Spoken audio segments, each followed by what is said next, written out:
শুভজিৎ কোথায়, দাদা কোথায়?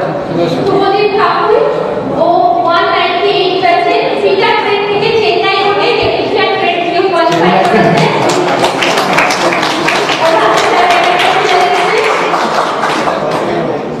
শুভদীপের এই সাকসেস, এই জার্নিটা আমরা ওর মুখ থেকেই শুনে নেব। আমি 198 ব্যাচে পড়েছিলাম, 2022 সালে ভর্তি হয়েছিলাম মে মাসে স্যারের কাছে। মার সাথে এসেছিলাম ভর্তি হওয়ার জন্য। তো তখন আমি তার আগে রাজ্যের যে পলিটেকনিক এন্ট্রান্স সেটা দিয়েছিলাম।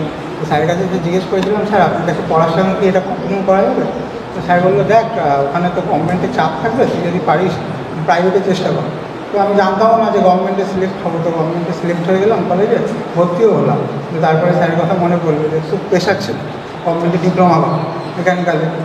তো তাও কোনোরকমভাবে চললো, এখানে পড়তে আসতাম, কলেজে অ্যাটেন্ড দিতে হতো সব রকম। তারপরে 2024 সালে আমি পাস আউট হই ডিপ্লোমা, আর 2022 সালে আমার আইটিআই শেষ ছিল। তারপরে আমি এখানে ভর্তি হয়েছিলাম।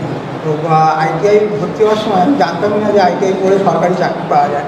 তো প্রথম যখন বইটা কলেজ থেকে কিনতে দিল, তো সেই বইটা কেনার পরে দেখতে গেলাম যে আইটিআই পড়ার পরে কী কী স্কোপ আছে।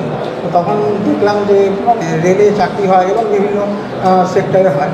ফার্স্ট আমি পরীক্ষা দিই ডিআরডিওতে, যখন এখানেই পড়তাম। তো ডিআরডিও পরীক্ষা দিয়ে আমি 5%-এর জন্য কেটে যাই, পার্সেন্টে দিয়েছিল রিটিনে।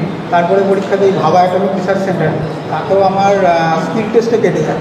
তো সেখানেই স্যারের কাছে অনেকেই পড়তো, আমাদেরই বন্ধু, তারা চাকরি পায়, স্যারের সাথে এসে ছবি দেয়। তারা ফেসবুকে যখন মা দেখে, তো তখন বলে যে তুই কেটে না, এরকম দিয়ে দিল। ঠিক আছে, দেখা যাক, পরেরগুলো তো দিচ্ছি। তখন এলপি হই। তো তারপরেও আমার চোখের অসুবিধা। তারপরে ওই মা বললো যে এলপি ফর্মটা ফিল আপ কর, পরীক্ষার বই। হ্যাঁ, এলপি একটা হচ্ছে 1 ঘন্টায় 75 কোয়েশ্চেন।